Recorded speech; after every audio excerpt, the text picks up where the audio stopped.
probably sick of talking about it, but you equaled the record for most wins. That's amazing. Well, I appreciate that, and it's a sign of a lot of great assistants, including our current staff, a lot of great players. I wish it would have come with a little better type game today. This was a little uncharacteristic, but it's a win. I overheard the players saying, we haven't had a whole lot of success in the last couple of years, which we normally do in postseason. It's nice to get this win, not just for the 906, but just so our kids can go on and have a chance to advance in the tournament. Larry told me that you're big on visualization, tell people to picture things. When you came here, did you ever picture this kind of, national? I think the visualization came slowly and progressed. So no, when you come, we were pretty good right away the second year, and so you had thoughts that we could get that done. And when we finished runner-up in the country, I think there was thought that we could be nationally competitive. But to stay and to be able to do that, I don't think you ever imagined that's going to happen. Because you came here, did you come to this area for basketball? I actually was a high school basketball coach at Nesco Zering then, and I came here to coach the Pella High boys. And at that time, Gary Boink had coached both the women's basketball and softball, and he did not want to do both. And Coach Skipper talked to me, and I talked to President Weller, and we made it work on a part-time basis. And the high school agreed to give me some days off. Didn't think it'd be that many, but then the second year we were in regionals and nationals, so it got to be more and more, and then eventually came full-time here. So. Yeah, because when I started registered in '89, and that's how I knew you from was from Pella. Yep. So, but it's did you enjoy softball? Did you know that you enjoy?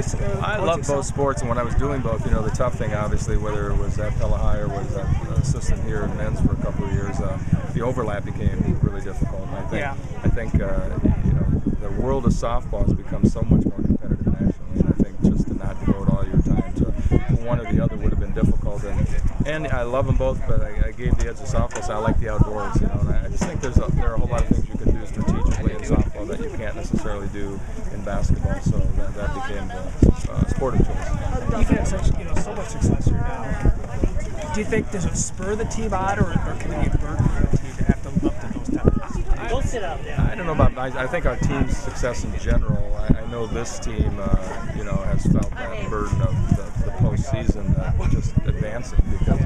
I think we've only been 2-0, maybe 3 times, and seniors and juniors have experienced 2 of those. So I think, regardless of what kind of win this was, it was important that we got one to, the old cliche, take that monkey off our back. So I think there's a little internal pressure, but I really think once we start playing, we don't think too much about that, and we just go out and play the game and try to enjoy it. So what type of potential does this team have? You got a very tough regional, obviously, but just... Well, I think we've got a lot of potential. There's clearly, right now we haven't been pitching as well as we were in points of the season.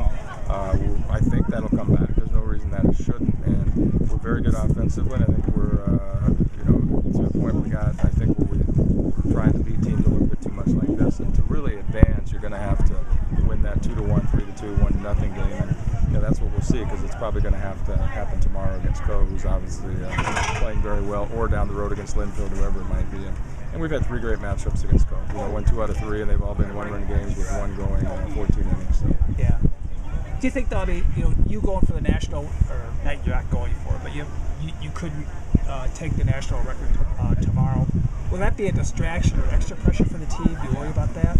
I don't think so. I really don't. I think with whatever people talk about it tonight, if at all, I think once the game starts, you really don't think about anything like that. If there's any pressure, if we want to use that word, I think it's more that we're playing in front of our own home fan base, and I think there's such an expectation that we're supposed to play well, especially at home. So that might be more of the pressure than any record. Yeah. Well, I'll be